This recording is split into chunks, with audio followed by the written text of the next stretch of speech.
पहली बात तो ये कि अजित पवार जी ने ये कहा कि बटेंगे तो कटेंगे नारा मत दीजिए, एक है तो सेफ है नारा दीजिए। तो उन्होंने आधा भरा हुआ गिलास पकड़ा, आधा खाली गिलास नहीं पकड़ा, इतना ही फर्क है। हमारे प्रधानमंत्री जी ने जो एक है तो सेफ है का नारा दिया, महाराष्ट्र की जनता ने जो यहाँ डिविजिव पॉलिटिक्स चल रहा था उसको नकार दिया। हमारी जो योजनाएं थी, लाडली बहना की योजना हो, किसानों के लिए हमने योजनाएं तैयार की थी, युवाओं के लिए की थी, ऐसी कई योजनाओं के कारण भी एक प्रो इनकम्बेंसी थी। और मुझे ऐसा लगता है ये सारी चीजें जब एक साथ मिली तो एक बहुत डिसाइसिव मैंडेट हमको जनता ने दिया। तो गिलास आधा भरा है या गिलास आधा खाली है, तो मुझे ऐसा लगता है कि हमेशा गिलास आधा भरा है कहना ज्यादा अच्छा होता है, वो सकारात्मक होता है। मैं ये मानता हूं कि जो हिंदू समाज है वो जाति के सारे भेद भुलाकर एक साथ आया और उसने वोटिंग किया, इसमें कोई दो राय नहीं। अलायंस पॉलिटिक्स ये महाराष्ट्र की वास्तविकता है, उसको स्वीकारना पड़ेगा। माइनॉरिटीज हमको इसलिए वोट नहीं करती है, कम वोट करती है, क्योंकि उनके नेताओं को ये पता है कि सच अगर उन तक पहुंचा तो शायद जो दुकानदारियां उन्होंने लगाई है वो खत्म हो जाएगी। इसलिए सारे नेता उनमें डर पैदा करते रहते हैं और उस डर के कारण वो लोग हमको वोट नहीं करते। लेकिन ये जिंदगी भर हमेशा के लिए डर नहीं पैदा कर सकेंगे। एक समय तो रियलाइजेशन आएगा कि देश की मुख्य धारा के साथ ही चलना है। महाराष्ट्र की ये ताकत है कि हम बाह्य स्रोतों का इस्तेमाल करते हुए इंफ्रास्ट्रक्चर के सेक्टर में अपने इन्वेस्टमेंट को कम नहीं होने दे, वो हम करेंगे। तो सबसे बातचीत हुई और सबसे अच्छी बातचीत हुई और सबने बधाई दी मुझे। पर आए क्यों नहीं, क्या लगता है क्यों नहीं आए? कड़वाहट हो गई है? इतनी कड़वाहट है ऐसा तो मुझे नहीं लगता, लेकिन कई बार ये होता है, लोग आते हैं नहीं आते। मैं गया था, आप गए, इसीलिए मैंने गया पूछा था 2019 आप 19 में आप गए थे, मैं गया था। 14 में जब आपका शपथ ग्रहण हुआ तो तब भी सारे लोग आए हुए थे। इसी बार देखा हमने कि कोई भी विपक्षी पार्टी से कोई नहीं आते, तो हमको बहुत ज्यादा खुशी होती। हमारे यहाँ आपको पता है शिरडी में साईं बाबा है, और साईं बाबा का मंत्र क्या है? श्रद्धा और सबूरी। सबूरी का मतलब है सब्र। तो ये दोनों चीजों मैं राजनीति में अमल में लाता हूँ। जिसको निपटना है वो निपट जाता है, मैं किसी को निपटाने की ताकत नहीं रखता। खत्म हो गया ना अभी। पहला तो उस समय भी ये कैसा फेक नैरेटिव है ये हमने बता दिया था।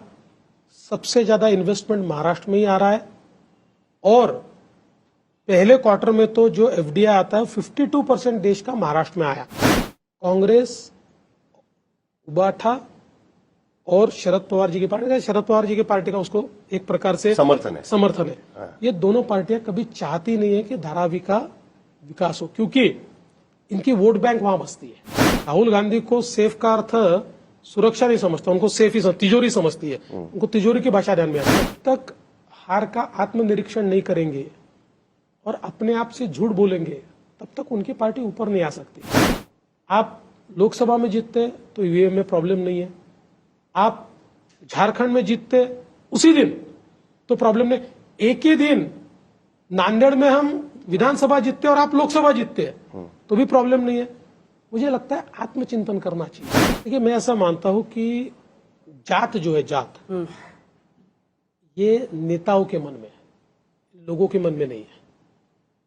लोग व्यक्ति देखते हैं, लोग काम देखते हैं, नेता कास्ट की पॉलिटिक्स करते हैं। दोस्ती को साधने वाले एक ऐसे शख्स जिनकी शैली तो हिंदुत्ववादी राजनीति की है, लेकिन नजरिया विकासवादी राजनीति का है, जो एक ऐसे दौर में महाराष्ट्र में राजनीति कर रहे हैं जहां पर नेता बस यही मानते हैं कि अभी नहीं तो कभी नहीं, और कपड़े की तरह विचारधारा को बदल लेते हैं, जिसने अपनी सकारात्मकता और आक्रामकता से विरोधियों की हर रणनीति को भेदा है, जिसके बारे में पीएम कहते हैं कि देवेंद्र और नरेंद्र मिलकर 2 नहीं 11 बनते हैं।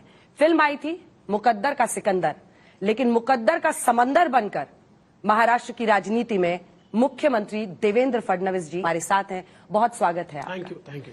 हर जगह लिखा हुआ है देवा भाऊ आला रे, पर देश जानना चाहता है कि देवा भाऊ कसा आला रे, मतलब कैसे आए आप, कैसे आए, कैसे आप सीएम बने, पर्दे के पीछे क्या हुआ, और बीते दिन देवा भाऊ ने शपथ ली। पहली बात तो यह है कि इसका पूरा श्रेय जो है वो महाराष्ट्र की जनता को जाता है, जिन्होंने एक बहुत डिसाइसिव मैंडेट हमको दिया।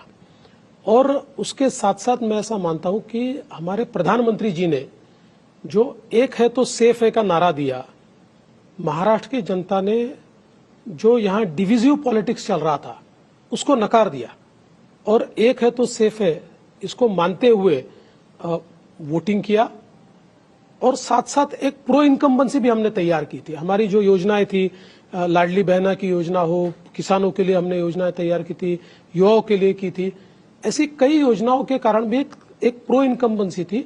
और मुझे ऐसा लगता है ये सारी चीजें जब एक साथ मिली तो एक बहुत डिसाइसिव मैंडेट हमको जनता ने दिया।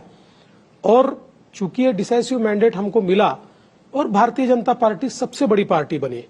मतलब अगर हम लोग देखें तो 145 मेजोरिटी मार्क है, 137 हम है।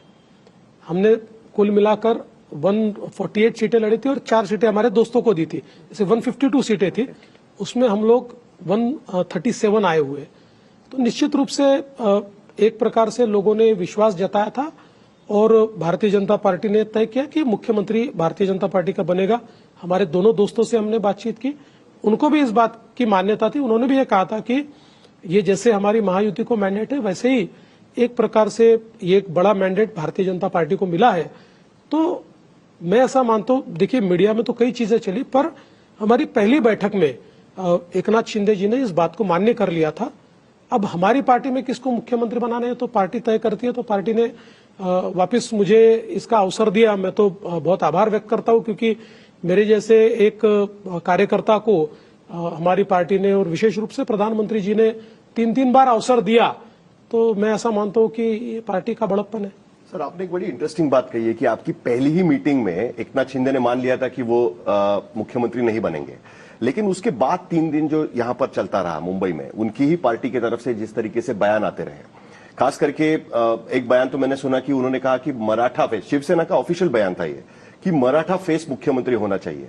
क्या आपको कहीं लगा कि ये विपक्ष की भाषा की बात चल रही है? क्योंकि विपक्ष में इस तरीके की बात बहुत हुई थी इलेक्शन के समय पे। क्या होता है कि पार्टी में नेता होते हैं, कार्यकर्ता होते हैं, उनकी एक अपेक्षा होती है कि अपना नेता बनना चाहिए। तो कई बार ब्रीफ से आगे बढ़कर भी वो बोल देते हैं।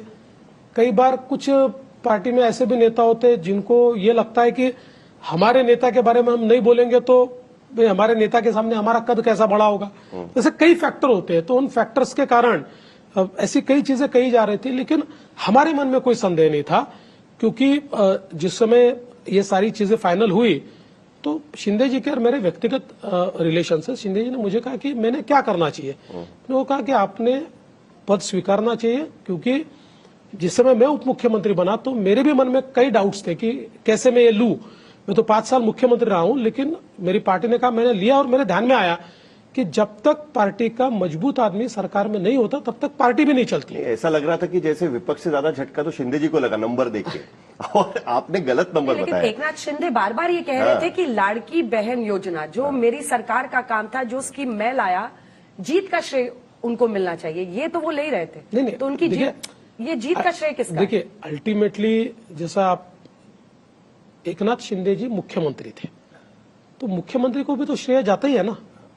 आखिर किसी भी गवर्नमेंट की स्कीम जो चलती है उस स्कीम की अगुवाई मुख्यमंत्री करते हैं। तो मुझे ऐसा लगता है कि उन्होंने अगर ये कहा कि लाडली बहन योजना, तो हमको निश्चित रूप से फायदा हुआ है। पर मैंने जैसे कहा कि लाडली बहन योजना हो, फ्री पावर की योजना हो, बच्चों के लिए फ्री शिक्षा की योजना हो, ऐसी कई योजना जो हमने तैयार की, इन योजनाओं ने हमारे लिए एक सकारात्मकता तैयार की। लेकिन मैं ऐसा मानता हूं, एक है तो सेफ है, इस नारे ने जो 5% का वोट सर्ज आपको दिख रहा है, एक प्रकार से लोगों ने इस बात को महसूस किया कि लोकसभा के समय कुछ गलतियां हुई है और उसका खामियाजा भुगतना पड़ सकता है, या लोगों के मन में एक टीस थी। तो उसके कारण लोगों ने इस नारे को बहुत सकारात्मकता के साथ, ये नारा बदला, आप लोगों ने ट्वीट किया, बटेंगे तो कटेंगे से दूरी बनाई, क्योंकि आपको भी समझ में आ गया था कि ये नारा महाराष्ट्र में अच्छे से, मतलब मुझे ऐसा लगता है कि इसकी तरफ अगर हम देखें ना, तो ग्लास आधा भरा है या ग्लास आधा खाली है। तो मुझे ऐसा लगता है कि हमेशा ग्लास आधा भरा है कहना ज्यादा अच्छा होता है, वो सकारात्मक होता है। हमने सकारात्मक बात कही। सर, आपने 133 सीट बोले, मुझे लगता है कि आप नंबर गलत बता रहे हैं। आपके 150 जीत कर आए दरअसल देखा जाए। क्योंकि 7 लोग जो है लाडले उम्मीदवार आपके वहां गए थे और 7 शिवसेना से जीते हैं, कुछ एनसीपी से जीते हैं। कुल हमारे पार्टी के जो पदाधिकारी रहे और हमारे मित्र पक्षों से जीते हैं ऐसे 11 लोग हैं। हाँ, वही मैंने कहा कि गलत 11 नंबर लोग हैं, बता लेकिन टीम पूरी बिछा रखी थी नहीं, आपने। नहीं, नहीं, वो भी एक प्रेशर था ना कि तुरंत मान लिया कि नहीं ठीक है नहीं, मुख्यमंत्री। ऐसा था कि देखिए कुछ जगह ये ध्यान में आया कि हमारे मित्र पक्षों के पास वोट परसेंटेज अच्छा है, लेकिन उम्मीदवार हमारे पास अच्छा है, क्योंकि हमारा प्रॉब्लम यह था कि हमने 2.5 साल पूरे 288 कॉन्स्टिट्यूएंसी में संघर्ष करके, चूंकि हम विपक्ष में थे, ये सारे साथ में थे, तो पहले 2.5 साल हमने हमारे उम्मीदवार खड़े कर दिए, नेता खड़े कर दिए, उसका खामियाजा हमको भुगतना पड़ा। आप अगर उद्धव ठाकरे जी की भी पहली लिस्ट देखेंगे तो उसमें आपके उम्मीदवार है ना? 17 लोग हमारी तरफ से उन्होंने लिए थे। तो एक प्रकार से हमने लोग तैयार किए और सब जगह सप्लाई हो गए, लेकिन हमको खुशी है कि जो हमारे मित्रों के पास गए वही चुनकर आए, और जो हमारे अपोनेंट्स के पास गए वो सारे हार गए। सर, आगे बढ़ने से पहले मुझे एक सवाल पूछना बहुत जरूरी है। आपने मैंडेट का एनालिसिस किया हुआ है कि एक है तो सेफ है और कैसे ये हुआ, लेकिन बड़ी इंटरेस्टिंग चीज महाराष्ट्र में दिखाई दी कि नांदेड़ का उपचुनाव हो रहा था लोकसभा का। वहां पर नांदेड़ के लोकसभा के उपचुनाव में कांग्रेस का कैंडिडेट जीता, कम मार्जिन से जीता है लेकिन जीत गया। लेकिन वहीं पर विधानसभा में महायुति के कैंडिडेट काफी मार्जिन से जीते हैं। तो कहीं ना कहीं लोग ये डिफरेंशिएट कर रहे हैं, आपको लगता है, और ये थोड़ा डिफिकल्ट होगा आने वाले समय में? उसका एक कारण था कि पर्टिकुलरली हम हारे तो पोस्टल बैलेट में वहां पर, बाकी तो हम लोग थोड़े आगे ही थे, लेकिन पर्टिकुलरली जिस कॉन्स्टिट्यूएंसी से कांग्रेस का उम्मीदवार आता था वहां पर एक सिंपैथी थी, क्योंकि उनके पिताजी एमपी के रूप में चुनकर आए थे और चुनकर आने के तुरंत बाद 2 महीने में वो गुजर गए। तो उनके लिए एक बहुत ज्यादा सिंपैथी वहां पर थी। अपना देश आपको पता है एक इमोशनल देश है, तो उस एक कॉन्स्टिट्यूएंसी में उन्होंने बहुत ज्यादा लीड लिया, जिसको बाकी जगह से हम भर नहीं पाए। इसके कारण हम हारे, पोस्टल बैलेट में हारे, अन्यथा वो भी सीट हम जीत जाते। ठीक है, जीत के एनालिसिस में एक आखिरी सवाल करके फिर आगे के हिस्से में जाएंगे।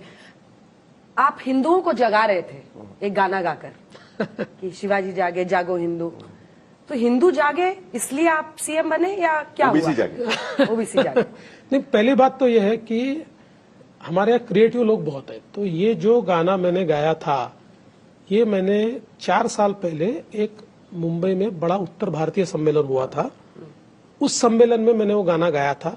और मुझे कोई सुर का, मैं मतलब सुरों में गाने वाला व्यक्ति नहीं हूं, ये तो लीड एंड फॉलो। हम ये जो गाना है, ये जिस समय हम कार सेवा के लिए गए थे 1990 में, तब का ये गाना है, तब हम गाते थे, तो उस समय मैंने वो गाया था। अब आजकल लोग उसमें ऐसा म्यूजिक डाल देते हैं और उसको अब ऐसा बनाते हैं कि जैसे मैं भी सुर में हूँ। तो ऐसा घर में ट्यूशन भी मिलता होगा गाने का? नहीं, घर में ये पक्का है कि सुर उनके पास है, हमारे पास सुरों का कोई संबंध नहीं है, लेकिन उसको इस प्रकार से बनाया और वो चल गया है। मतलब वो गाना चुनाव के दरमियान हमारे कार्यकर्ताओं ने मिलकर उसको चलाया, तो वो कोई ऑफिशियल हमारा गाना नहीं था या ऑफिशियल उसका गीत नहीं था। लेकिन हाँ, मैं ये मानता हूं कि जो हिंदू समाज है वो जाति के सारे भेद भुलाकर एक साथ आया और उसने वोटिंग किया, इसमें कोई दो राय नहीं। जो आगे बढ़ने के लिए एक बड़ी इंटरेस्टिंग बात इस बार हमने देखी है कि आमतौर पर बीजेपी चिट्ठी भेजती है कि भाई ये नेता होगा, और उसके बाद एक सरप्राइज हम सबको मिलता है, एक नया नाम अचानक आ जाता है जो हम किसी ने सोचा ही नहीं होगा। इस बार पहली बार ऐसा हुआ है कि पार्टी के विधायक दल की बैठक लाइव कैमरा के सामने, सबके सामने सारे भाषण हुए एकदम। ये बदलाव क्यों किया गया? कोई मैसेजिंग था लोगों के लिए, सहयोगी दलों के लिए, जो लोग सवाल उठा रहे थे उनके लिए, आपके कुछ क्या कहते हैं हित नहीं, इसका अब कुछ भी एनालिसिस हो सकता है, लेकिन जिस समय ये करने का निर्णय किया हमने तब कोई विचार नहीं किया था। ये किसका फैसला था? ये नहीं, मैंने कहा कि कर देते लाइव, क्या अड़चन है, कोई प्रॉब्लम नहीं है।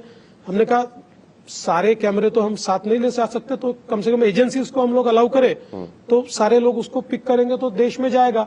तो इसलिए वो निर्णय किया, और जो हमारे ऑब्जर्वर्स आए थे उनको भी ठीक लगा कि चलो ये निर्णय ठीक है। तो इसलिए मतलब जब निर्णय लिया तो कोई बहुत विचार के साथ लिया था, ऐसा नहीं है चलो करेंगे ऐसा करके लिया था। शिंदे साहब को अल्टीमेटली किसने मनाया? दिल्ली से कॉल आया या फडणवीस जी ने बनाया? नहीं, शिंदे साहब 1 घंटे पहले उन्होंने कमिट किया स्वेरिंग इन। नहीं, वो गलत है। मैं आपको एक बात बोलता हूँ, ऐसा नहीं है। मेरी उनसे 1 दिन पहले भी बात हो गई थी और मैंने लेटर भी भेज दिया था उनके नाम का।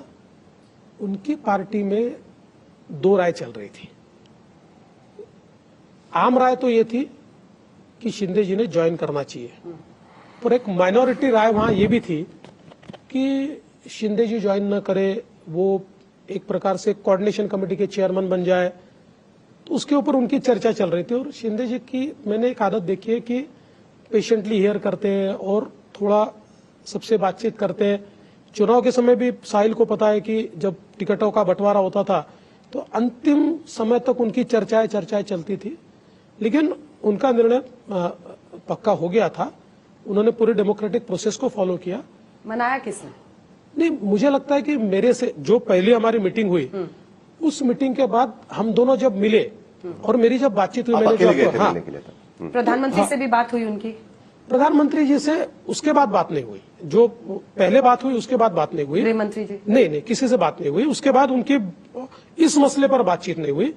तो जब मैं गया था और हमारी बातचीत हुई तो उस समय उन्होंने वो मान्य कर लिया था। नहीं, लेकिन इंटरेस्टिंग बात यह है कि क्या ऐसा बदला है, क्योंकि 2022 में जब वो आए तब भी आपके डबल नंबर थे, आज की स्थिति में भी आपके डबल से ज्यादा नंबर है।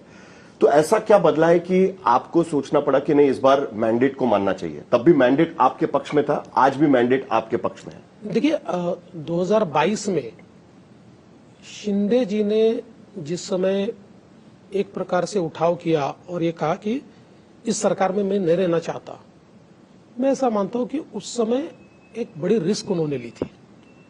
कई बार इस प्रकार के निर्णय राजनीति में आपको समाप्त भी कर सकते हैं, और उसके चलते मैंने स्वयं हमारे नेताओं को यह प्रस्ताव दिया था कि हमने शिंदे जी को मुख्यमंत्री बनाना चाहिए, क्योंकि उनके साथ जो लोग आए हैं उनको हम कॉन्फिडेंस नहीं दे पाएंगे। उनको कॉन्फिडेंस मिलना चाहिए कि अपना नेता है। इसलिए उस समय ये सोच समझकर हमने तय किया था कि शिंदे जी को हम मुख्यमंत्री बनाए। हालांकि चूंकि सारी अंदर की चीजें तो कार्यकर्ताओं को नहीं बताई जा सकती, तो कार्यकर्ताओं में उस समय भी एक रिएक्शन था कि भाई हम बड़ी पार्टी है फिर भी क्यों दिया, लेकिन हम धीरे धीरे करके उनको समझा पाए। इस बार नंबर ऐसे थे कि कार्यकर्ताओं को समझाना ये बड़ा कठिन काम था, और नेताओं को भी ये लगता था कि इस नंबर के बाद हम लोग अगर भारतीय जनता पार्टी का मुख्यमंत्री नहीं बनाएंगे तो देश भर के कार्यकर्ताओं में एक मायूसी आएगी।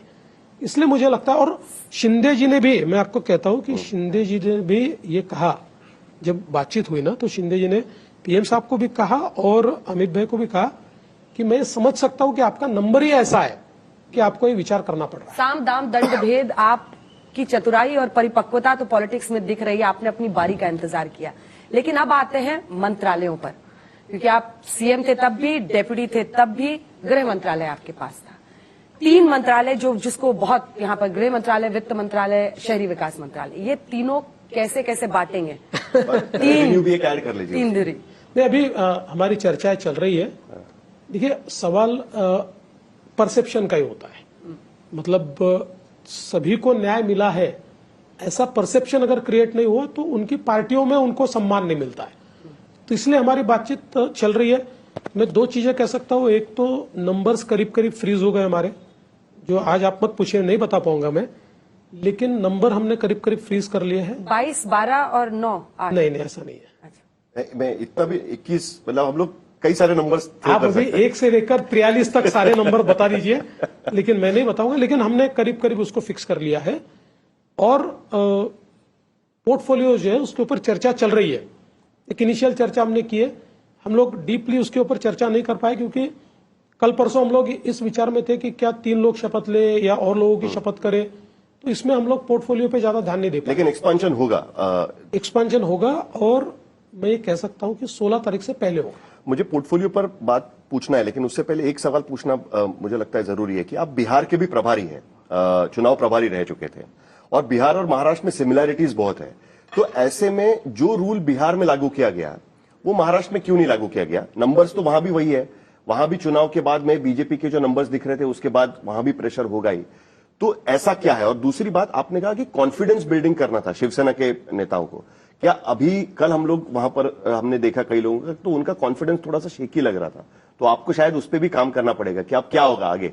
अब तो मुख्यमंत्री नहीं है, मुख्यमंत्री होता है, उप मुख्यमंत्री, वो कैसे बिल्टअप करेंगे, उसका कैसे फर्क? बिहार में और महाराष्ट्र में मूलभूत अंतर यह है कि बिहार में हमने घोषित किया था कि नीतीश बाबू के नेतृत्व में हम लोग चुनाव लड़ रहे हैं, हमारे मुख्यमंत्री पद के उम्मीदवार नीतीश बाबू है। एक और अंतर है, वहां कोई देवेंद्र फडणवीस नहीं। नहीं, ऐसी बात नहीं है। वहां पर भी काफी लोग थे, हमारे बड़े बड़े नेता थे। तो मैं चूंकि प्रभारी था तो मुझे अच्छे से याद है कि चुनाव के बाद नीतीश बाबू के यहाँ हम गए कि किस प्रकार से फॉर्मूला किया जाए। तो नीतीश बाबू ने सामने से बढ़कर ये कहा कि आपकी संख्या ज्यादा है तो आप मुख्यमंत्री बनाइए। मैंने कहा भाई मेरे पास तो ये मैंडेट नहीं है, क्योंकि मुझे तो ये कहा गया कि नीतीश बाबू को मुख्यमंत्री बनाना है। अच्छा, उन्होंने खुद कहा था? उन्होंने खुद आपको कहा ऑफर था। कहा था? हाँ जी, उन्होंने खुद कहा था। आप प्रभारी थे 2020 की बात कर रहे बिल्कुल हैं? बिल्कुल बिल्कुल। 15 में तो पार्टी हाँ, नंबर 3 नहीं, हो गई थी हाँ, आपकी, हाँ, 20 में लेकिन 20 में। कोविड के बाद जी, आप जी, प्रभारी जी, थे और वापसी जी। हुई थी। तो मैं था, भूपेंद्र जी भी थे, भूपेंद्र यादव जी थे, हम दोनों गए थे। उन्होंने कहा आप बनाइए। हमने कहा कि हमारा मैंडेट नहीं, हमको ये कहा गया है कि भाई आपको बनना है, अगर आपके मन में कुछ है तो आप प्रधानमंत्री जी से बात कर लीजिए। उन्होंने प्रधानमंत्री जी से बात की। प्रधानमंत्री जी ने कहा कि नहीं, हम लोगों ने घोषणा की थी, हमने ऐसी घोषणा नहीं की थी कि किसके ज्यादा आएंगे कम आएंगे इसके आधार पर निर्णय होगा। हमने ये घोषणा की थी कि नीतीश जी के नेतृत्व में हम लोग चुनाव लड़ रहे हैं और वो हमारे मुख्यमंत्री के उम्मीदवार होंगे और इसलिए आपको ही बनना पड़ेगा। उसके बाद फिर वहां पर उन्होंने शपथ ली। नहीं तो महाराष्ट्र में आपने घोषणा क्यों नहीं की थी? कि आप नंबर्स का इंतजार कर रहे थे? कहीं ना कहीं आपको लग रहा था कि नंबर्स पे डिसाइड करते हैं, बाद में देखा जाएगा। नहीं, ऐसा भी कारण नहीं है। कई बार महाराष्ट्र में देखा गया है कि पहला घोषणा करने के दो नुकसान होते हैं। एक, कई बार नीचे के कार्यकर्ता अपनी पार्टी के ज्यादा आए इसलिए दूसरे पार्टी के खिलाफ काम कर देते हैं, उसको गिराने का प्रयास करते हैं।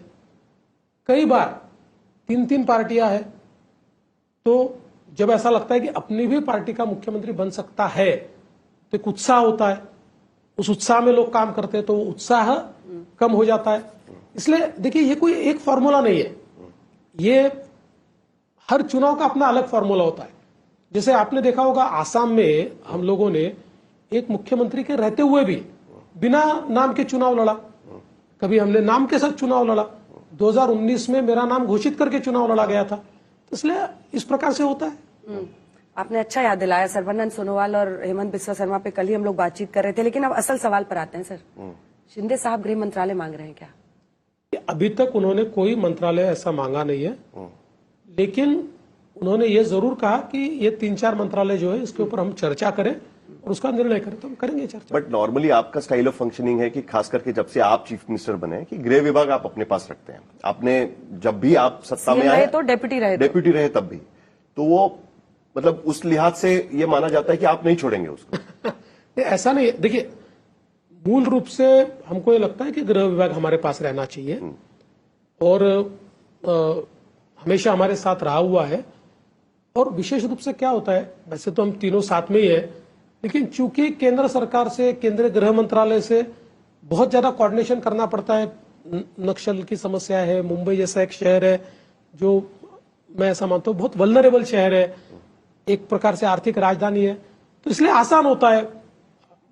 शिंदे जी भी कर सकते हैं, अजीत जी भी कर सकते हैं, लेकिन चूंकि एक पार्टी का व्यक्ति होने के नाते मेरा ज्यादा संबंध आता है, मेरा ज्यादा कोऑर्डिनेशन होता है, तो इसलिए हम लोग ये प्रयास करते हैं कि भाई एक कोऑर्डिनेशन में हम लोग चले, इसलिए बीजेपी के पास। ये दोस्ती बरकरार रहेगी बीएमसी चुनाव में भी? आप लोग ऐसे ही महायुति तीनों एक साथ लड़ेंगे, क्या स्ट्रैटेजी है? बीएमसी में तो हम साथ में लड़ेंगे, लेकिन मैं ऐसा मानता हूं कि ओवरऑल जो सारे हमारे स्थानीय निकाय के चुनाव है, इसमें हमेशा हम लोगों की एक पॉलिसी होती है कि हम वहां के लोकल जो हमारी कमेटी है उसको अधिकार देते हैं, वो चाहे तो अलायंस करे, नहीं चाहे तो नहीं करे, क्योंकि हर जगह की परिस्थिति भी अलग होती है, अलग अलग पार्टियों की वहां पर ताकत भी अलग होती है। और ये चुनाव ऐसा होता है कि जिसमें एक कार्यकर्ता का चुनाव है, नेता का चुनाव नहीं है। इसलिए आप कार्यकर्ता को अगर हमेशा बांध कर रख देंगे तो पार्टी भी बड़ी नहीं होती। तो अलग लड़ेंगे तो बेटर रहेगा। नहीं, तो ऐसा है कि लोकल यूनिट तय करेगा। पिछले समय भी हमने लोकल यूनिट को कहा था, कुछ जगह अलायंस हुआ, कुछ जगह नहीं हुआ, लेकिन ये जरूर है कि एक दूसरे, अगर कहीं नहीं होता है समझ लीजिए, तो एक दूसरे के खिलाफ नहीं बोलेंगे। नहीं, लेकिन फिर भी हम देख सकते हैं कि एक डर तो जरूर है अलायंस पार्टी में। आपने देखा होगा तुरंत बोलना शुरू कर दिया कि देखिए उनके नंबर्स आ गए तो आपको तुरंत बिठा दिया बगल में। ये जो एक कॉन्वर्सेशन शुरू होता है उसको आप कैसे जवाब देंगे? उसको आप किस तरीके से देखेंगे और ये क्या लॉन्ग टर्म इसी तरीके से चलता रहेगा? महाराष्ट्र में 3-3 पार्टी साथ में चुनाव लड़ रही है, 3-3 पार्टी की सरकार, और ये इसी तरीके से आप देखते हैं लॉन्ग टर्म के इसमें? देखिए, अभी तो 2029 तक तो ये वास्तविकता है। ठीक, अभी 2029 में कोई परिस्थितियां बदलती है तो आज तो उसके ऊपर नहीं कहा जा सकता, लेकिन अलायंस पॉलिटिक्स ये महाराष्ट्र की वास्तविकता है, उसको स्वीकारना पड़ेगा। यही तो अलायंस पॉलिटिक्स पर ही मेरा अगला सवाल था। या आपने कहा एक है तो सेफ है चला, हिंदुत्व जाग गए, लेकिन 22% सीएसडीएस का सर्वे कहता है कि 22% मुस्लिमों ने भी महायुति को वोट किया है। तो ये आप लोग का स्ट्रेटेजिक पोजिशनिंग थी क्या कि अजित पवार बीच बीच में कहते थे नहीं नहीं ये नारा महाराष्ट्र के लिए ठीक नहीं है, आप दूसरी तरफ वही नारा आगे ले जाते थे? ये 22% जो मुस्लिमों ने वोट किया, ये क्या बता रहा है? पहली बात तो ये कि अजित पवार जी ने ये कहा कि बटेंगे तो कटेंगे नारा मत दीजिए, एक है तो सेफ है नारा दीजिए। तो उन्होंने आधा भरा हुआ गिलास पकड़ा, आधा खाली गिलास नहीं पकड़ा, इतना ही फर्क है।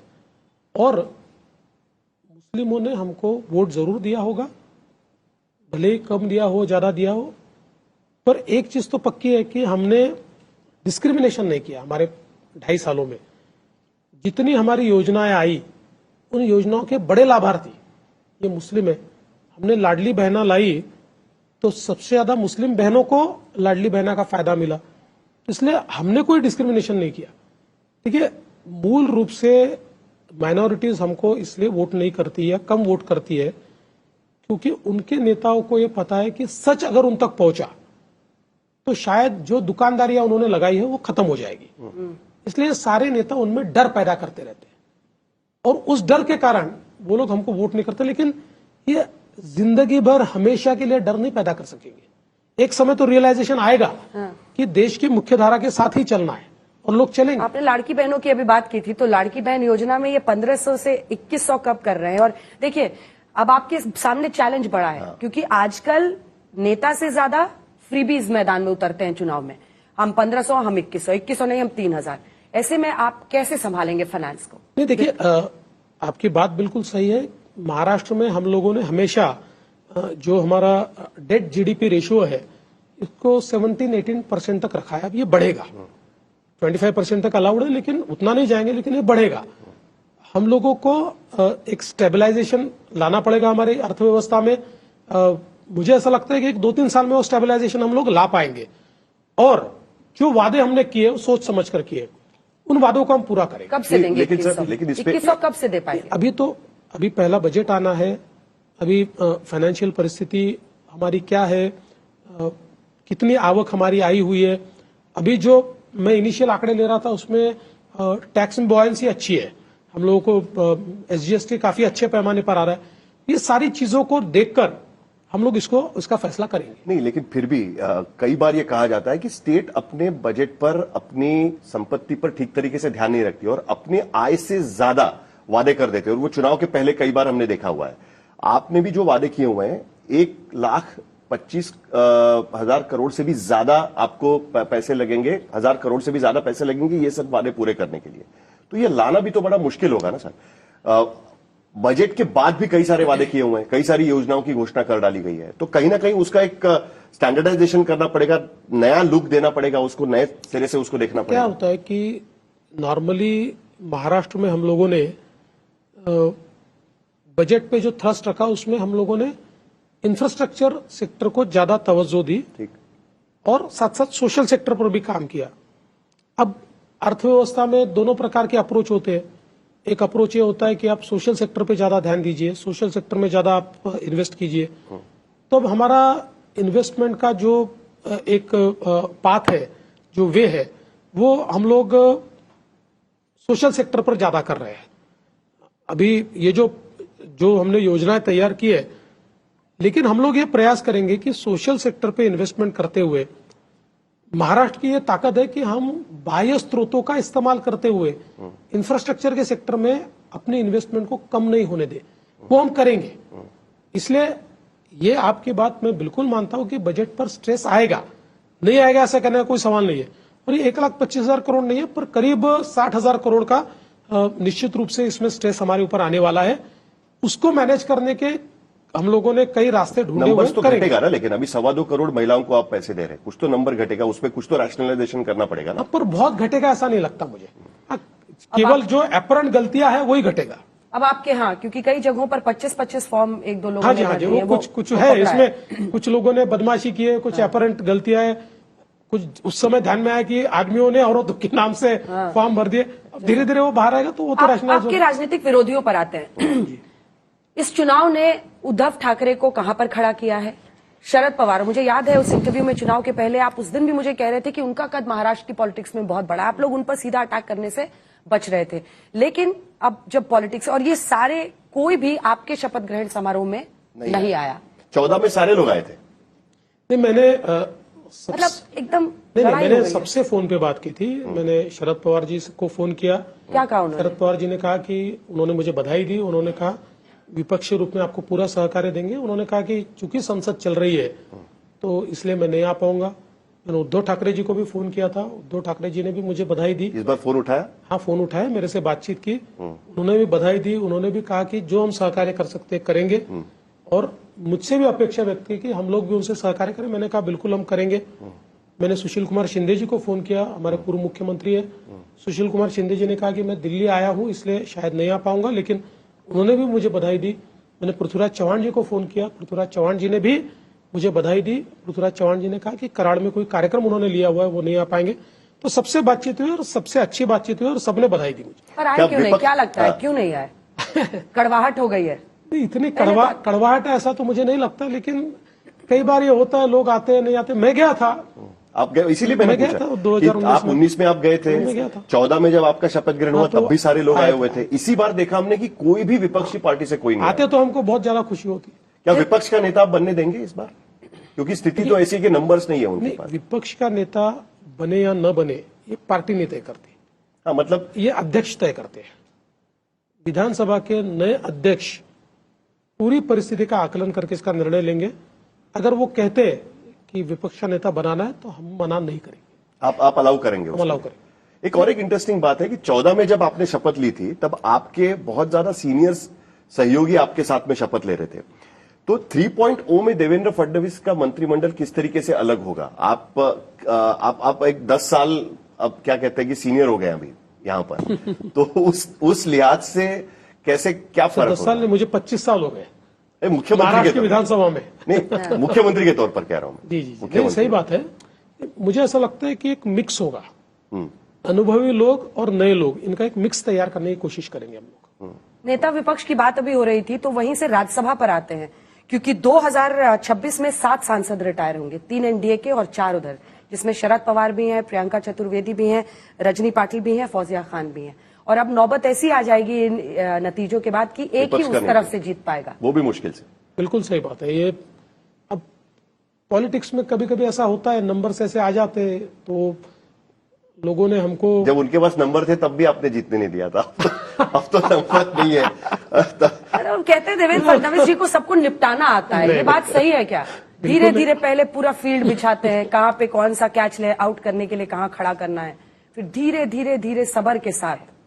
देखिए हमारे यहाँ आपको पता है शिरडी में साईं बाबा है, और साईं बाबा का मंत्र क्या है? श्रद्धा और सबूरी। सबूरी का मतलब है सब्र। तो ये दोनों चीजों मैं राजनीति में अमल में लाता हूं। जिसको निपटना है वो निपट जाता है, मैं किसी को निपटाने की ताकत नहीं रखता। खत्म हो गया ना अभी? नहीं, अब तो ज्यादा सब्र रखना पड़ता है। ये तो ऐसी कुर्सी है कि जिस पर पेशेंस, ये सबसे बड़ा वर्च्यू है। एक बार जल्दी से दो जो सबसे कंटेंशियस इश्यूज थे जिस पर आपको चुनाव में घेरा गया, उस पर आते हैं कि सारी यहां से कंपनियां गुजरात जा रही हैं, फॉक्सकॉन और टाटा एयरबस को लेकर, और धारावी, जिसकी वजह से अडानी और वो पूरा जो मतलब आप लोगों के इर्द गिर्द आप लोगों को घेरा गया जिन आरोपों पर। अब जबकि आप सीएम बने हैं, अथॉरिटेटिवली दोनों मुद्दों पर आपका क्या जवाब है? ये पहला तो उस समय भी ये कैसा फेक नैरेटिव है ये हमने बता दिया था। सबसे ज्यादा इन्वेस्टमेंट महाराष्ट्र में ही आ रहा है, और पहले क्वार्टर में तो जो एफडीआई आता है 52% देश का महाराष्ट्र में आया। और मैं कल ही बैठा था और हम लोग सारा जायजा ले रहे थे, तो पहले 6 मंथ्स में अगर लास्ट ईयर से हम कंपेयर करें, लास्ट ईयर हमारे यहाँ जितना एफडीआई आया उसका 90% एफडीआई पहले 6 महीनों में आ गया है। तो इतने बड़े पैमाने पर महाराष्ट्र में आज टोयोटा महाराष्ट्र में आई है। आप नाम ले लीजिए कोई भी ऑटोमोबाइल कंपनी का, वो सब महाराष्ट्र में आए हुए हैं और कर्नाटक छोड़कर आए हैं। तो मुझे लगता है कि कई बार मुझे गुजरात की जो सरकार है ना, तो ऐसा लगता है कि कितनी भाग्यशाली सरकार है कि महाराष्ट्र में इनको एम्बेसडर्स मिल गए, क्योंकि हमारा जो विपक्ष है इनको तो गुजरात का एडवर्टीजमेंट करने की जरूरत ही नहीं है। हमारा विपक्ष ही रोज एडवर्टीजमेंट करता है, गुजरात जा रहे हैं, गुजरात जा रहे हैं, गुजरात अच्छा है, गुजरात जा रहा है। अरे भाई, कभी तो आप कन्विक्शन के साथ कहो महाराष्ट्र है 52% हमने लाया है, हमारे यहां पर सबसे ज्यादा निवेश आता है। नहीं कहते, शर्म आती है इनको कहने में। इसलिए मैं कहता हूं कल भी नंबर 1 हम थे, आज भी नंबर 1 हम है, कल भी नंबर 1 हम ही रहेंगे। धारावी रीसेटलमेंट, ठीक है, धारावी का जो काम है हम निश्चित रूप से करेंगे। कांग्रेस, उबाठा और शरद पवार जी की पार्टी का उसको एक प्रकार से समर्थन है। ये दोनों पार्टियां कभी चाहती नहीं है कि धारावी का विकास हो, क्योंकि इनकी वोट बैंक वहां बसती है। उनको ये लगता है कि अगर यहाँ का विकास हुआ तो ये वोट बैंक समाप्त हो जाएगी, शायद ये वोट बैंक हमारे साथ आएगी। हमने ये फैसला कर लिया है, हम करके रहेंगे। धारावी के एक एक आदमी को नया घर मिलेगा या नहीं मिलेगा। नहीं, लेकिन उनका विरोध अदानी को लेकर है, धारावी रीडेवलपमेंट को, तो इस मुद्दे को लेकर, क्योंकि उन्होंने तो घोषणा की थी कि अगर हम सरकार बनाएंगे तो एक सेफ लेकर राहुल गांधी खड़े हुए थे, तिजोरी सेफ है। अब उनका प्रॉब्लम है, उनको सेफ का अर्थ वही समझता है। राहुल गांधी को सेफ का अर्थ सुरक्षा नहीं समझता, उनको सेफ ही तिजोरी समझती है, उनको तिजोरी की भाषा ध्यान में आती है। लेकिन मैं वापिस आपको कहना चाहता हूं, इसका रीडेवलपमेंट तो मैंने शुरू किया। मैं मुख्यमंत्री था उस समय, हमने इसका टेंडर दिया था। अडानी जी तो नहीं थे, किसी और को दिया था। उद्धव जी की सरकार आई, उन्होंने उस टेंडर को रद्द किया। नए टेंडर की सारी कंडीशंस उद्धव जी की सरकार ने मंजूर की, सारी। कैबिनेट का निर्णय उद्धव जी का है, सारी कंडीशंस। हमने उसमें एक केवल बदलाव किया, उन्होंने टीडीआर का कैपिंग नहीं रखा था। मुझे ध्यान में आया कि अगर टीडीआर का कैपिंग नहीं होगा तो जो भी डेवलपर है वो मुंबई का टीडीआर किंग बनेगा, मार्केट को मोनोपोलाइज करेगा। इसलिए हमने टीडीआर का कैपिंग डाल दिया। बाकी सारी कंडीशंस ये उद्धव ठाकरे जी की सरकार ने मंजूर की, उसके ऊपर टेंडर आया। लेकिन अब वो कहीं भी टीडीआर बेच सकते हैं ना पूरे मुंबई में, पहले जैसा नहीं रहा ना कि भाई उसी इलाके में बेच सकते हैं या नहीं। ऐसा पहले वो भी तो चेंज हो गया। नहीं, वो हमने चेंज नहीं किया, ओरिजिनल कंडीशन में। इससे पहले केवल नॉर्थवर्ड टीडीआर बेचा जा सकता था। उद्धव जी की सरकार ने निर्णय किया कि साउथवर्ड भी बेचा जाएगा, लेकिन उन्होंने उसके ऊपर कैप नहीं डाली। तो उससे होता क्या कि टीडीआर का मार्केट उनके हाथ में चला जाता और कोई भी कीमत पर वो बेचते। हमने नियम कर दिया, इसकी कैपिंग होगी, 90% ऑफ द मार्केट रेट से ऊपर वो जा नहीं सकते। मार्केट रेट से 90% के नीचे उनको बेचना पड़ेगा। बट सारे के सारे जो धारावी वासी है उनका सेटलमेंट वही होगा। सबका कैसे होगा? रीसेटलमेंट पॉइंट्स कहां कहां बना रहे हैं? देखिए, ऐसा है, जितने धारावी के एलिजिबल लोग हैं, 2011 से पहले जो धारावी में रहने को आए, चाहे वो रहवास वाले हो या बिजनेस वाले हो, सबका रिसेटलमेंट हम वहां करेंगे। 2011 के बाद के जो लोग हैं वो वैसे पात्र नहीं है, क्योंकि हाईकोर्ट का निर्णय है। लेकिन हमने कहा कि अगर आप उनको कुछ नहीं दोगे तो आप नया धारावी तैयार करोगे, क्योंकि आप उनको अगर निकाल के आप जहां जाना है जाओ, तो कहीं ना कहीं तो जाकर बसेंगे। इसलिए फिर हमने उसमें एक मार्ग निकाला। हमने कहा उनको परमानेंट घर तो नहीं दे सकते, हम उनको रेंटल हाउसिंग देंगे और 12 साल तक वो रेंटल हाउसिंग में रहने के बाद उसके मालिक बन सकते हैं। ऐसा उसमें से हमने मार्ग निकाला। तो जिनको हम रेंटल हाउसिंग देंगे उनको वहां देना चाहिए, ऐसा कोई उसका कंपल्शन नहीं है, वो दूसरी जगह भी हम दे सकते हैं। कितने साल में होने की उम्मीद लग रही है आपको? देखिए, क्योंकि इसका विरोध भी काफी होगा आपको। कम से कम इसको देखिए, ये जनरेशनल जिसको कहते हैं, इस प्रकार के प्रोजेक्ट होते हैं, मिनिमम 7 ईयर्स इसको लगता है, मिनिमम 7 ईयर्स। सर, कोई टेंटेड मिनिस्टर्स को बाहर निकालने का कुछ प्लान है? आपने कुछ बोल के रखा है कि भाई अभी बहुत बदनामी सहन कर लिया, अभी इनको नई जगह मिलनी चाहिए? अभी कंपल्शन नहीं है, पॉलिटिकल कंपल्शन। बिल्कुल, हम तीनों ने मिलकर ये तय किया है, क्योंकि उनके वोट तय करेंगे, हमारे हम तय करेंगे, दादा के दादा तय करेंगे। इन तीनों ने मिलकर ये तय किया और अपने मिनिस्टर्स का मूल्यमापन करें, मूल्यांकन करें और मूल्यांकन के आधार पर किसको रिपीट करना है और किसको नहीं करना है तय करें। ऐसा तीनों ने तय किया। जिन पर केसेस है करप्शन के या बाकी, इसीलिए मूल्यांकन काम का भी करेंगे, चरित्र का भी करेंगे, मूल्यांकन करेंगे। अगर पूरे विदर्भ के इलाके में हम देखें, पश्चिमी महाराष्ट्र देखें, यहां पर आपको जीत के क्या फैक्टर्स, क्योंकि वहां पर सोया और कपास के किसानों में काफी स्ट्रेस दिख रहा था, आप उसको कैसे टैकल करेंगे?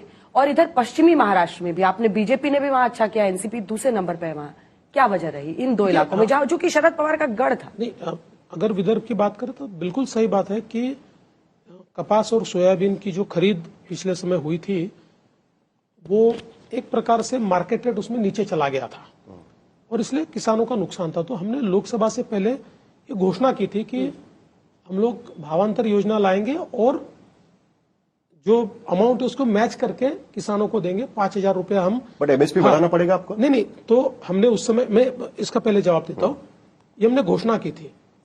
लोकसभा के बाद वो पैसा उनके खातों में गया, तो इसीलिए अभी जब खरीद शुरू हुई तो शुरुआत में रेट नीचे थे, लेकिन किसानों के मन में विश्वास था कि अगर प्राइस डिफरेंस रहा तो सरकार पैसा देती है, क्योंकि उनके खातों में पैसा गया था।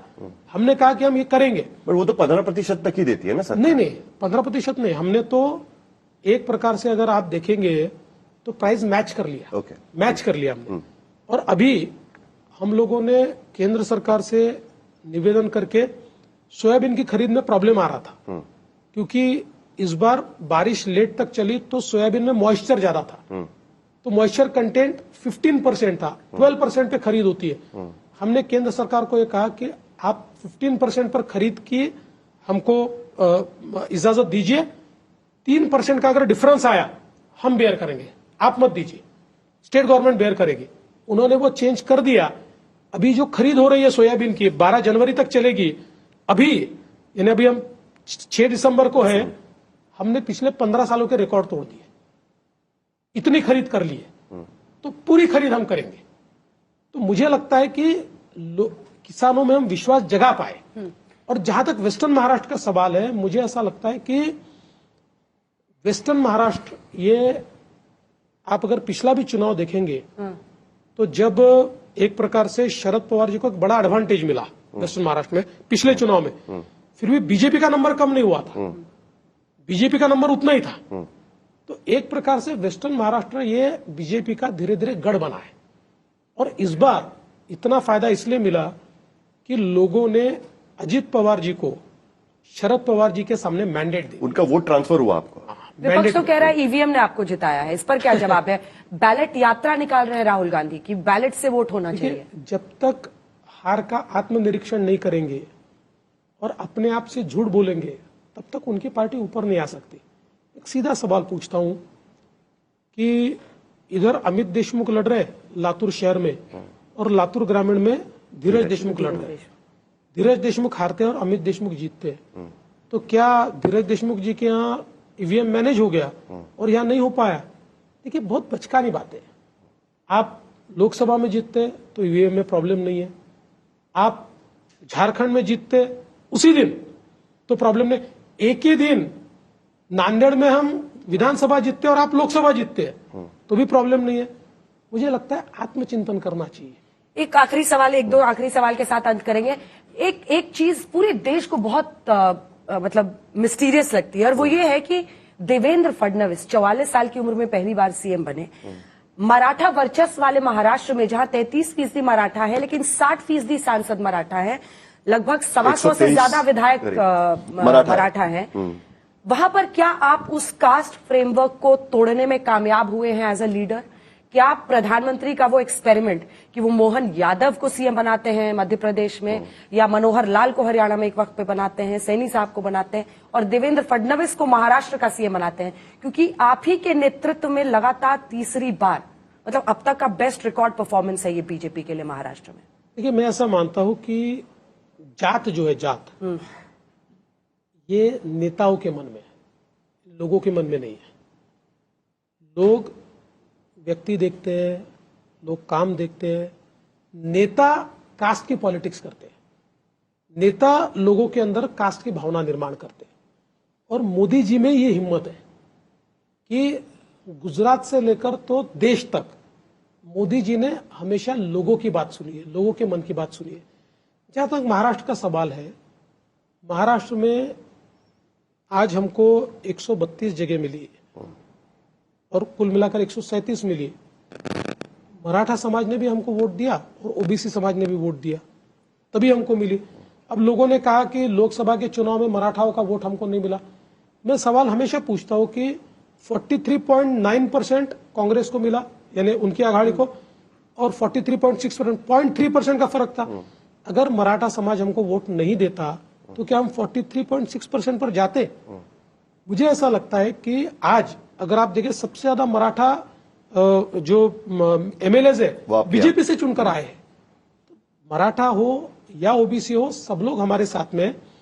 जाति की राजनीति तब शुरू होती है जब दूसरी कोई राजनीति मतलब पैठ नहीं जमा पाती। जैसे मेरे खिलाफ पिछले 5 सालों में जब मैं मुख्यमंत्री था तो मुझ पर कोई दाग नहीं लगा पाए, मेरे ऊपर कोई आरोप नहीं कर पाए, तो बचा क्या था? एक ही चीज बची थी, उसमें उन्होंने जाति की राजनीति करने का प्रयास किया, लेकिन वो सफल नहीं हो पाए। महाराष्ट्र को मेरी जाति मालूम है और महाराष्ट्र ने मुझे स्वीकारा है। नहीं तो ये तो आपके सहयोगी दल भी कभी कभी करते हैं ना, मराठा नेता, और ये देखिए वो ठीक है। कभी कभी आपको लगता है कि उन्हें भी बताना चाहिए कि ये देखो ये नहीं चलेगा करके? अगर पॉलिटिक्स में ये होता है, कई बार मैं मजाक में कहता हूं कि पहले निर्णय होता है, उसके पीछे तत्व खड़े किए जाते हैं। ऐसा हर एक व्यक्ति का या हर एक समूह का अपना एक स्वार्थ होता है, उस स्वार्थ के लिए फिर तत्व खड़े किए जाते हैं, उसके लिए कारण खड़े किए जाते हैं। तो ये सब तो होता ही है। आखिर में सर, आपने 19 पे घोषणा दी थी मी पुन्हा येईन, फिर आपने वो समंदर वाली बात कही कि पानी उतरता देख घर मत बसा लेना, मैं समुद्र लौट के आऊंगा। अभी आगे कुछ घोषणा तैयार है आपकी? कुछ महाराष्ट्र रुकेगा नहीं, ऐसा आप लिख रहे ये बोल रहे हैं, लेकिन 29 के लिए कुछ तैयार है? क्योंकि अमित शाह पहले कह चुके हैं कि भाई 29 में हमको अकेले लड़ना है। ऐसा है, एक अच्छी सरकार हमको चलाना है। मैंने एक चीज बहुत साफ शब्दों में कल भी कही है कि भले ही हमारे विरोधियों की संख्या कम हो, लेकिन उनकी संख्या से उनका आकलन नहीं करेंगे। हम लोकतंत्र में विश्वास रखते हैं, कम संख्या के विरोधियों को भी साथ में लेकर काम करेंगे। साथ में मतलब पार्टी में लेकर नहीं। अच्छा, लोकतंत्र में जिस प्रकार से सत्ता पक्ष और विरोधी पक्ष साथ में काम करता है, और मेरा प्रयास ये होगा कि मुझे इस बात का हमेशा दुख रहा है, 2019 से पहले महाराष्ट्र में एक राजनीतिक संवाद हुआ करता था जो बहुत कम हुआ है, खत्म नहीं हुआ। पहल आप शुरू करेंगे? मैं करूंगा, मैं करना चाहता हूं, इसीलिए मैंने सबको फोन किया है। मैं करना चाहता हूं, इस पॉलिटिकल संवाद को वापस शुरू करना चाहता हूं। चलिए, इसी के साथ बहुत बहुत धन्यवाद आपका। यहीं पर 1980 में अटल बिहारी वाजपेयी जी ने बीजेपी की शुरुआत के वक्त स्थापना पे कहा था कि एक दिन अंधेरा छटेगा, सूरज निकलेगा, कमल खिलेगा, और आपने 132 कमल और सहयोगियों के साथ 137 खिलाकर मुख्यमंत्री पद की रेस में स्थापित कर दिया अपने आप को। अगले 5 साल आपके कामकाज पर नजर रहेगी। बहुत धन्यवाद आपका।